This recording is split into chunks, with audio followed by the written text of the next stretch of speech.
A paz do Senhor, queridos. Tudo bem com vocês? Sejam bem-vindos ao Conectado com a Palavra. Eu sou o pastor Johnny, na Igreja Brasil para Cristo, em Mariporã. Sou casado com a Sara, tenho uma filhinha chamada Lauren e vou estar com vocês aqui com 22 episódios na série Valores. Nesse tempo que estaremos juntos, nós vamos estar pensando acerca daquilo que dá o sustento e dá também a razão do homem existir. Na palavra, nós vemos que os valores de Deus, eles são aqueles que protegem a civilização. E nós vamos olhar os valores tanto morais quanto valores éticos. E essa divisão de valores morais e valores éticos, elas se encontram na palavra de Deus lá em Êxodo. Nós vamos analisar os 10 mandamentos. Quando Deus deu os 10 mandamentos a Moisés, ele escreveu as tábuas, em tábuas de pedra. Em uma tábua eram os mandamentos que compreendiam o relacionamento para com Deus, e na outra tábua era o relacionamento entre si dos homens. A primeira tábua são os relacionamentos morais, são aqueles que são pautados com Deus. E na segunda tábua, os relacionamentos éticos. Nós vamos então, nesses 22 episódios, olhar como esses relacionamentos, como esses valores morais que a palavra de Deus ali na lei de Moisés orientam como esta civilização que eram os hebreus que estariam entrando na terra prometida deveriam viver. E esse mesmo exemplo é trazido para os nossos dias, nos nossos valores morais, que como diz o nosso relacionamento para com Deus, e também nos nossos valores éticos, que condiz o nosso relacionamento com o próximo. Nós vamos então olhar desde um panorama, uma introdução desses valores, dos 10 mandamentos, da origem dos 10 mandamentos, e vamos depois, episódio após episódio, olhar um mandamento e uma aplicação desse mandamento nos nossos dias, até então entendermos e culminarmos na conclusão que é Cristo Jesus. A palavra de Deus diz que todas as coisas, elas convergem na cruz de Cristo. Ele é o fim de todas as coisas. E não é diferente com a lei, e não é diferente com os 10 mandamentos.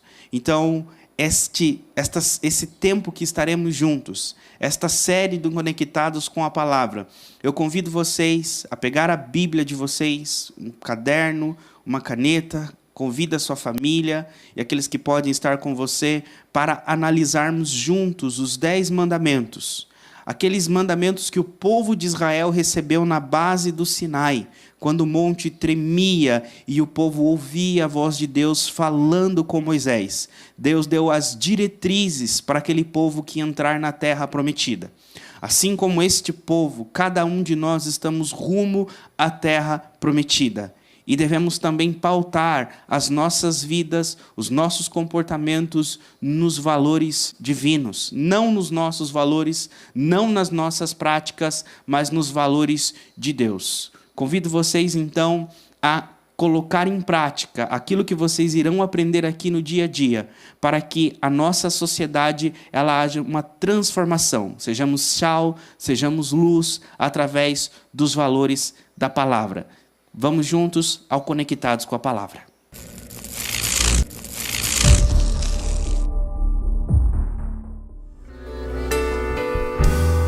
Lindo, lindo, lindo és. Glória, glória eu te dou. Jesus, Jesus.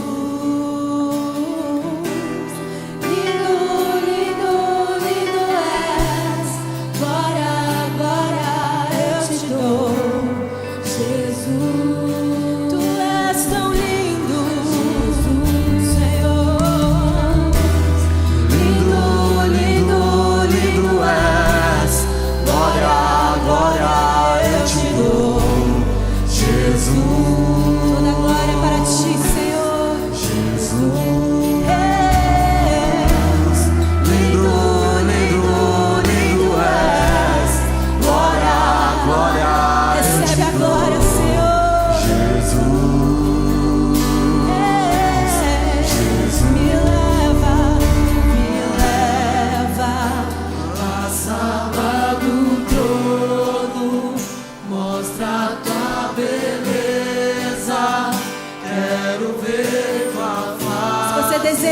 Diga isso pra ele. Me leva à sala do trono, mostra a tua beleza, quero ver tua face. Me leva à sala do trono, mostra a tua beleza, quero ver tua face. Me leva à sala do trono, mostra a tua beleza, quero ver tua face.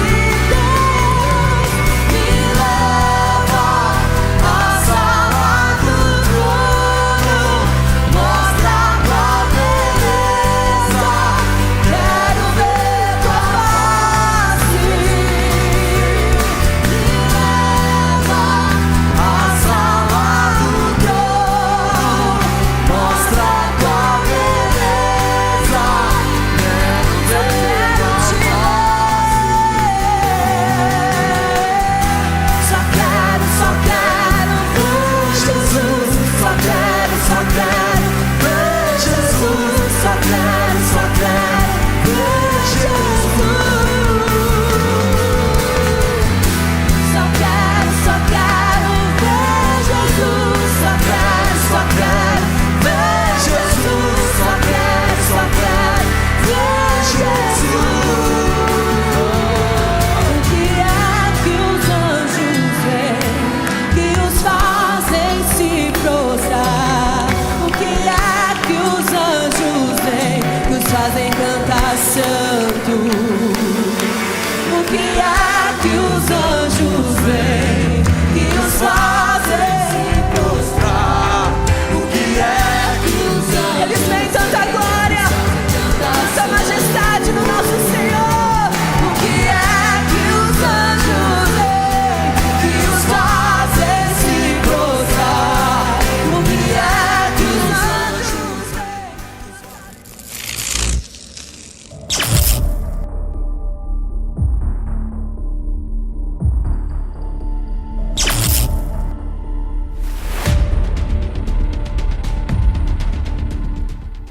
A paz do Senhor.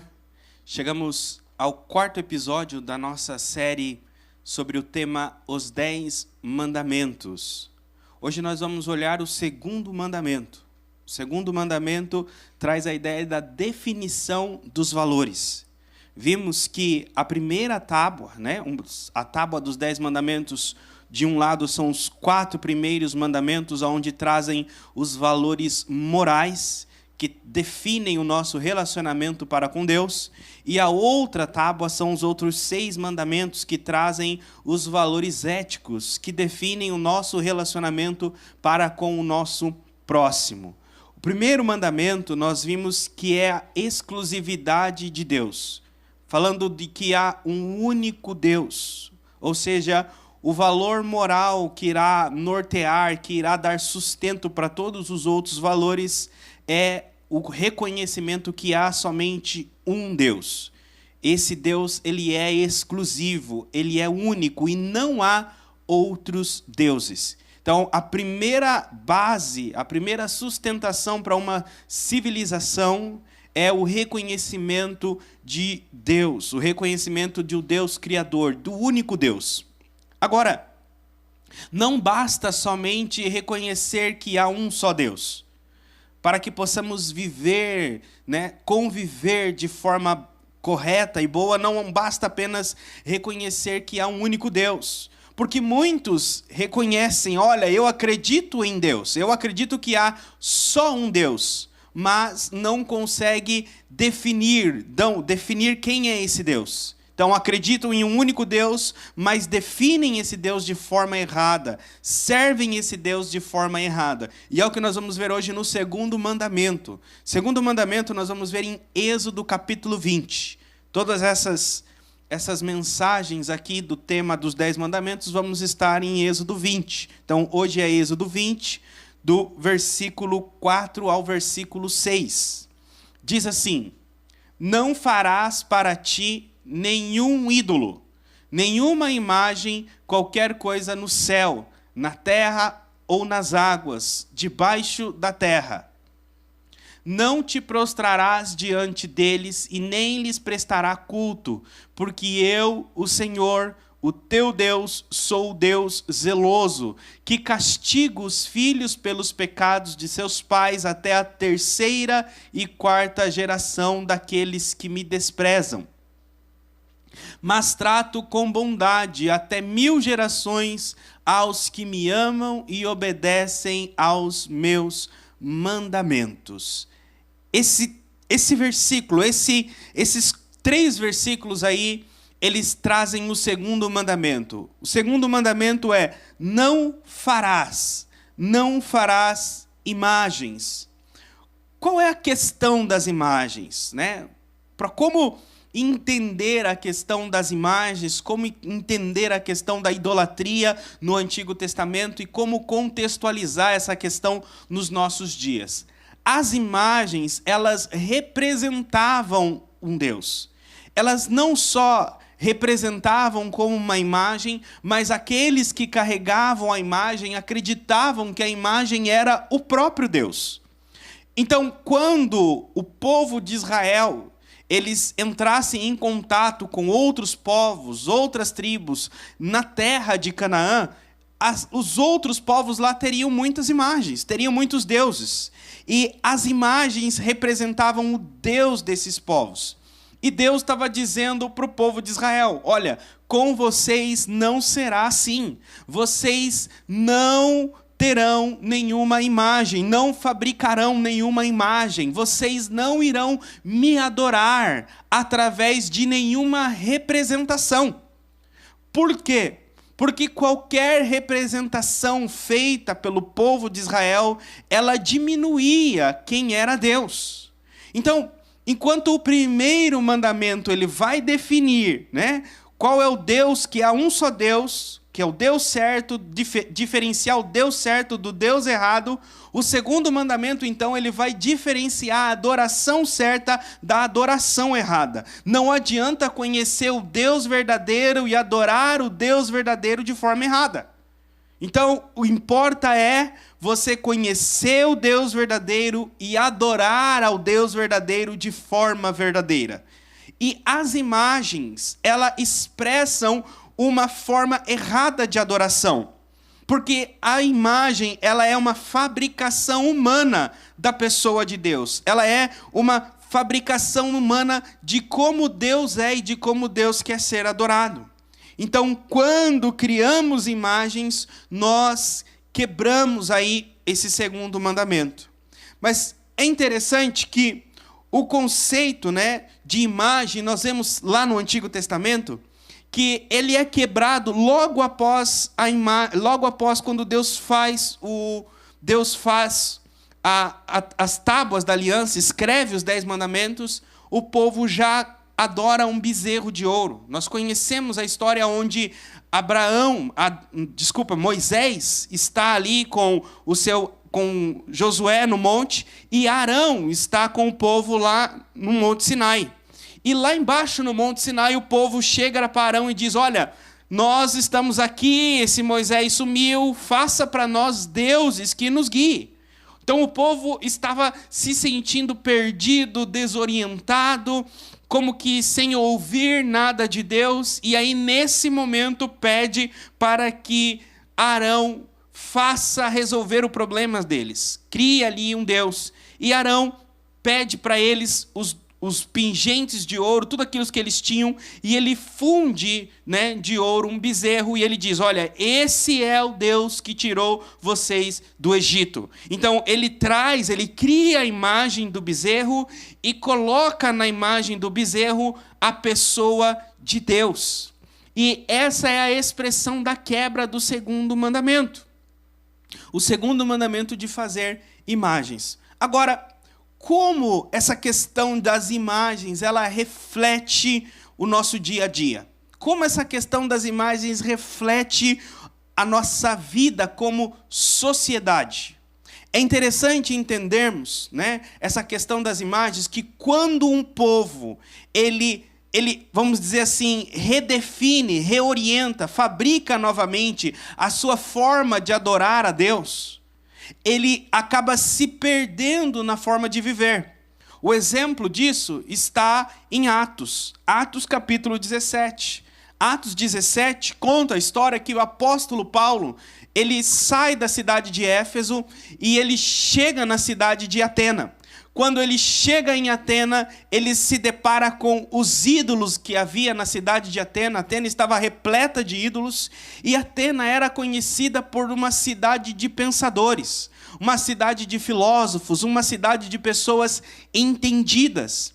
E Paulo fica perplexo de ver em Atenas uma cidade repleta de ídolos, repleta de imagens. E aí então, quando Paulo reúne os povos, reúne os atenienses para ministrar a eles a palavra, a Bíblia diz que ele começa a ministrar e falar para eles a respeito das imagens que eles tinham. Olha só o que Paulo diz em Atos, capítulo 17, versículo 22. Vamos abrir comigo. Então Paulo levantou-se na reunião do Areópago e disse: Atenienses, vejo que em todos os aspectos vocês são muito religiosos, pois andando pela cidade, observei cuidadosamente seus objetos de culto e encontrei até um altar com esta inscrição: ao Deus desconhecido. Ora, o que vocês adoram, apesar de não conhecerem, eu lhes anuncio. O Deus que fez o mundo e tudo que nele há é o Senhor dos céus e da terra, e não habita em santuários feitos por mãos humanas. Ele não é servido por mãos de homens como se necessitasse de algo, porque ele mesmo dá vida a todos, a vida, o fôlego e as demais coisas. De um só ele fez todos os povos, para que povoassem toda a terra, tendo determinado tempos anteriormente estabelecidos e os lugares exatos em que deveriam habitar. Deus fez isso para que os homens o buscassem e talvez tateando pudessem encontrá-lo, embora não esteja longe de cada um de nós. Pois nele vivemos, nos movemos e existimos, como disseram alguns dos poetas de vocês, também somos descendência dele. Assim, visto que somos descendência de Deus, não devemos pensar que a divindade é semelhante a uma escultura de ouro, prata ou pedra, feita pela arte e imaginação do homem. Paulo estava andando e ele viu essas imagens e essa foi a mensagem que ele trouxe aos atenienses. Ele disse: olha, eu percebi que vocês são religiosos. Então ser religioso não adianta somente ser religioso. Porque a religiosidade sem estar direcionada ao Deus verdadeiro é uma religiosidade vazia. Paulo viu Atenas repleta de imagens e disse: olha, eu percebi que vocês são religiosos, mas vocês adoram um Deus que vocês não conhecem. As imagens, elas demonstram uma falta de conhecimento de Deus. Então, pessoas que criam imagens, que fabricam representações de Deus, são pessoas que não conhecem Deus, não conhecem os atributos de Deus, não conhecem a pessoa de Deus. Portanto, elas trazem a imagem de Deus, trazem quem Deus é e cunha em uma imagem de ouro, de prata ou de pedra, e essa imagem, ela diminui quem Deus é. Deus é imutável, a imagem é mutável. Deus é invisível, a imagem não é invisível. E por aí vai. As outras características de Deus, ela é difundida e é desfeita na imagem. E enquanto criamos imagens para representar Deus, nós ficamos perdidos. E é aí que entra a questão do problema que nós passamos na sociedade, quando não entendemos esse chamado de Deus, não entendemos esse mandamento de Deus. Para exemplificar para vocês como nós nos perdemos, eu vou usar tanto as palavras de Paulo quanto um provérbio indiano. As palavras aí de Paulo, ele diz para os atenienses que Deus colocou cada pessoa em um lugar e essas pessoas, na tentativa de encontrar Deus, como que tateando, ou seja, traz a ideia de pessoas sem visão, pessoas sem revelação, ou seja, não conhecem os 10 mandamentos, não conhecem a Deus, não têm a revelação de Deus, e como que sem conhecer, sem ver espiritualmente, elas tateando tentam definir quem Deus é. E dentro desse contexto, eu vou ler para vocês aqui um provérbio indiano que conta a história de 7 sábios. E diz assim: os cegos e o elefante. Numa cidade da Índia viviam 7 sábios cegos. Como seus conselhos eram sempre excelentes, todas as pessoas que tinham problemas consultavam eles. Embora fossem amigos, havia certa rivalidade entre eles, que de vez em quando discutiam sobre qual seria o mais sábio. Certa noite, depois de muito conversarem acerca da verdade da vida e não chegarem a um acordo, o 7º sábio ficou tão aborrecido que resolveu ir morar sozinho em uma caverna na montanha. E ele disse aos seus companheiros: somos cegos para que possamos ouvir e compreender melhor do que as outras pessoas a verdade da vida. E, em vez de aconselhar os necessitados, vocês ficam aí brigando como se quisessem ganhar uma competição. Não aguento mais, vou embora. No dia seguinte, chegou à cidade um comerciante montado num elefante imenso. Os cegos jamais haviam tocado nesse animal e correram para a rua ao encontro dele. O primeiro sábio apalpou a barriga do animal e declarou: trata-se de um ser gigantesco e muito forte. Posso tocar os seus músculos e eles não se movem, parecem paredes. Que bobagem, disse o segundo sábio, tocando na presa do elefante. Este animal é pontudo como uma lança, uma arma de guerra. Ambos se enganam, retrucou o terceiro sábio, que apertava a tromba do elefante. Este animal é idêntico a uma serpente, mas não morde, porque não tem dentes na sua boca. É uma cobra mansa e macia. Vocês estão totalmente alucinados, gritou o quinto sábio, que mexia as orelhas do elefante. Este animal não se parece com nenhum nem outro. Seus movimentos são ondeantes, como se o seu corpo fosse uma enorme cortina ambulante. Vejam só, todos vocês, mas todos mesmos, estão completamente errados. Irritou-se o sexto sábio, tocando a pequena cauda do elefante. Este animal é como uma tocha, como uma cordinha presa no corpo. Posso até me pendurar nele. E assim ficaram horas debatendo aos gritos os 6 sábios, até que o 7º sábio cego, o que agora habitava na montanha, apareceu, conduzido por uma criança. Ouvindo a discussão, pediu ao menino que desenhasse no chão a figura do elefante. Quando tateou os contornos do desenho, percebeu que todos os sábios estavam certos e enganados ao mesmo tempo. Agradeceu o menino e afirmou: assim os homens se comportam diante da verdade. Pegam apenas uma parte e pensam que é o todo e continuam tolos. Esse provérbio, ele reflete quando nós buscamos definir Deus. Alguns criam imagens e cada um que cria uma imagem é como um sábio tateando em um local do elefante.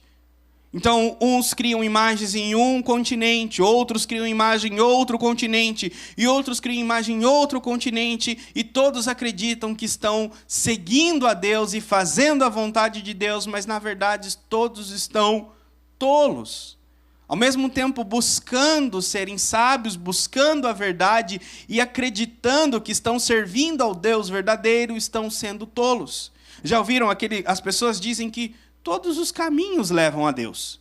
Há um só Deus para todo mundo, não importa como você busque Ele. O que importa é se de todo o coração você busca. Isso aqui é totalmente o contrário do segundo mandamento, é a quebra do segundo mandamento.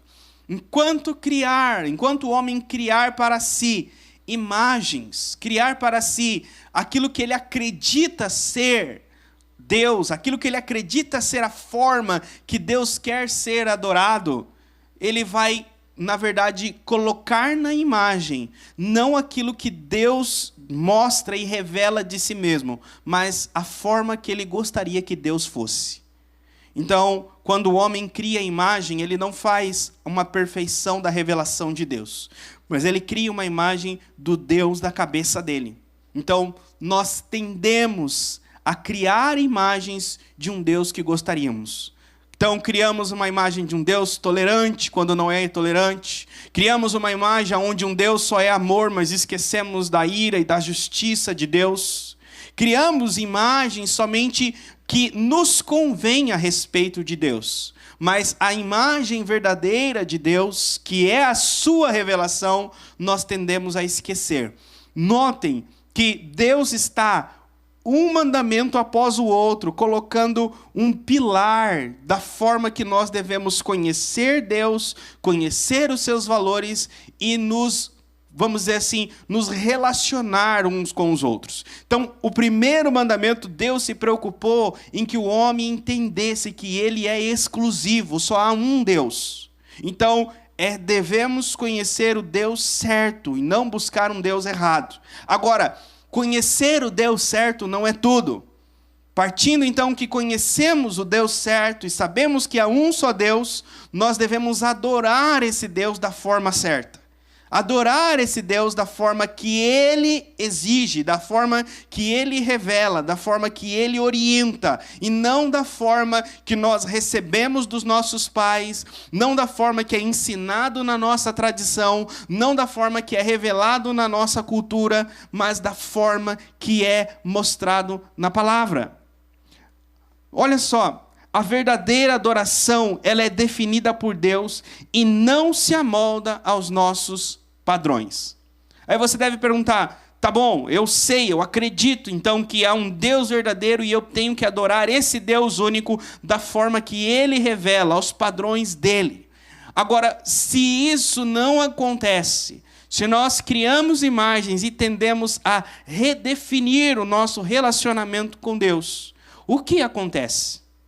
Esse é o tema do próximo episódio. No próximo episódio veremos como a nossa tentativa de criar imagens, tentativa de modificar a forma que adoramos a Deus, ou seja, trocamos a forma que Deus revela pela forma que nós acreditamos ser a melhor, a mais fácil, a mais coerente. Quando fazemos isso, qual é o resultado na nossa sociedade? Qual é o resultado nos nossos relacionamentos? E aí nós vamos ver a importância do segundo mandamento nos nossos dias. Nesse momento agora eu quero orar por você. Que você receba, que o seu coração absorva essa palavra desse segundo mandamento. Que nós deixemos, não criemos imagens, não venhamos a buscar diferenciais na nossa adoração a Deus, mas que a forma que relacionemos com Deus, os padrões que nos relacionemos com Deus, sejam definidos por Ele e pela sua palavra. Essa é minha oração para você. Senhor, eu quero te agradecer pela tua palavra, que ela é poderosa, que ela é viva e que ela é eficaz.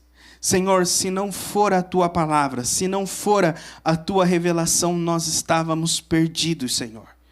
Iríamos copiar, Senhor, a nossa volta ao mundo, iríamos copiar como o mundo faz as coisas.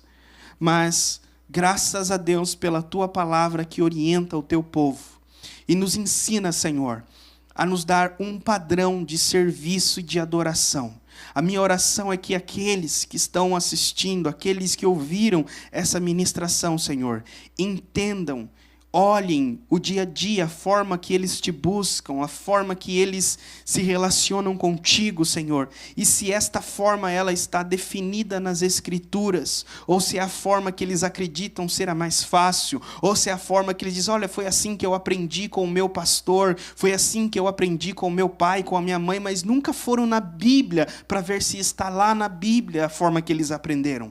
Que haja, Senhor, uma vontade, que haja, Senhor, uma dedicação de ir nas Escrituras e escrutinar a Tua palavra para descobrir se a forma com que nos relacionamos contigo, Senhor, ela está fundamentada na Tua palavra, Senhor. Porque do contrário, Senhor, a nossa adoração, ela é feita através de imagens, ela é feita através de esculturas que representam a Ti, mas não são o Senhor.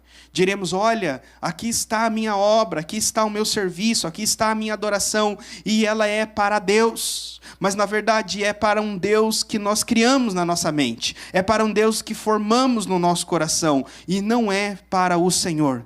E isso, Senhor, traz muitos danos a nós e ao Teu povo. A minha oração, Senhor, é que a Tua palavra, a Tua revelação, aquilo que o Senhor é, venha, Senhor, em nós, nos transformar e nos levar, Senhor, a crer e confiar somente em Ti e buscar sempre, Senhor, pautar as nossas atividades e as nossas ações na Tua palavra, conforme os Teus padrões, em nome de Jesus.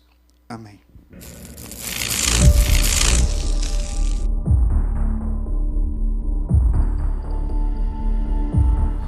Seguindo os passos do povo de Israel, vimos que Moisés está dando a eles os 10 mandamentos, dando a ele as ordens de Deus, de como deviam pautar as suas práticas para conviver tanto com Deus, tanto com o próximo.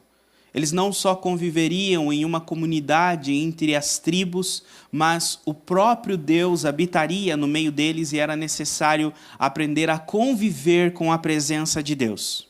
Quando Moisés ensina o povo a conviver entre si e conviver com a presença de Deus no seu meio, uma coisa interessante que Moisés não deixa de fora está relacionado à oferta e a como organizamos e como administramos os nossos recursos financeiros.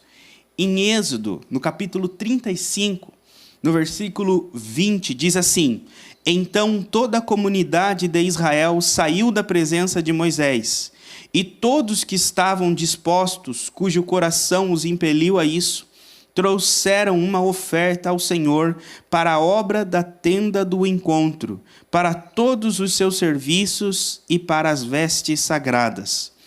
Todos os que dispuseram, tanto homens como mulheres, trouxeram joias de ouro e de todos os tipos de broches, brincos, anéis e ornamentos, e apresentaram seus objetos de ouro como oferta ritualmente movida perante o Senhor. Todos que possuíam fios de tecido azul, roxo e vermelho, ou linho fino, ou pelos de cabra, peles de carneiro, tingidas de vermelho ou couro, trouxeram-nos. Mostra que quando esse povo ele saiu do Egito, ele não saiu de mãos vazias. Deus colocou nas mãos deles algumas coisas que seriam necessárias, não tudo, mas algumas delas seriam necessárias para a construção da tenda, para a edificação da tenda e para o serviço da obra do Senhor. Quando eu digo que nem tudo seria usado, eu não estou dizendo que eram todos os recursos das pessoas. Eu estou dizendo que daquilo que cada um tinha, parte foi usado na obra do Senhor e parte foi usado no uso próprio da pessoa. E acredito que assim também é nas nossas vidas. Nós estamos rumo à nossa Jerusalém, rumo à nossa cidade celestial, como este povo estava. E enquanto peregrinamos nessa vida, o Senhor não nos deixa de mãos vazias. E Ele nos convida a ofertar, assim como Ele dispõe no nosso coração, parte daquilo que Ele colocou nas nossas mãos, na sua obra e no seu reino. Aqui diz no texto que foi usado tanto para todos os serviços da tenda, quanto também para vestir os sacerdotes, suprir aqueles que trabalham no reino em tempo integral. Assim como esse povo, devemos também nos propor a fazer a nossa oferta. Eu gostaria de te convidar nesse momento a pegar o seu celular, entrar aí no seu aplicativo e fazer uma contribuição. As contas irão aparecer aqui na tela e você pode estar fazendo a sua contribuição nesse momento. Senhor, te damos graças pela tua fidelidade e por tudo aquilo que o Senhor tem feito, Senhor, nas nossas vidas. Como povo de Israel, nossas mãos não estão vazias. E o Senhor colocou, Senhor, aquilo que é necessário para o teu reino. Alguns o Senhor colocou bens de ouro, outros o Senhor colocou bens de prata, outros tecido. Como foi na época do povo de Moisés, acredito que também é nos nossos dias. A uns o Senhor dá algo e outros o Senhor dá outro. Nem todos são iguais. Mas de tudo que recebemos, tudo é útil, Senhor, no teu reino e na tua casa. Agradeço a oferta de cada um, o comprometimento e a disposição de cada um, e que o Senhor os abençoe e multiplique, Senhor, a semente deles, em nome de Jesus. Amém. Hoje eu só vou louvar. Hoje eu só quero louvar. Hoje eu só vou louvar. Aqui não pode haver desunião. Aqui não pode haver tristeza, não. É a casa do nosso Deus, o lugar que Ele separou pra nós.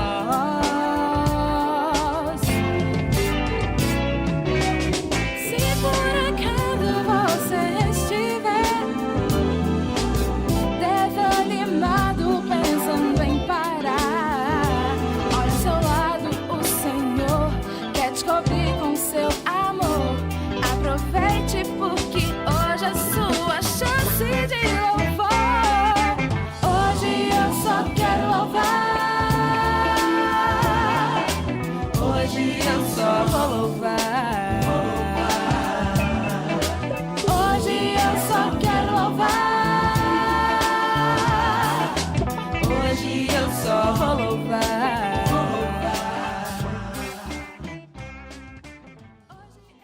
Chegamos ao fim, momento de nos desconectarmos com o episódio de hoje.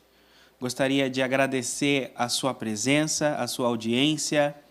E estamos, terminando com o episódio de hoje, mas acredito se, como eu, você não deve estar triste, porque nós nos desconectamos apenas deste episódio.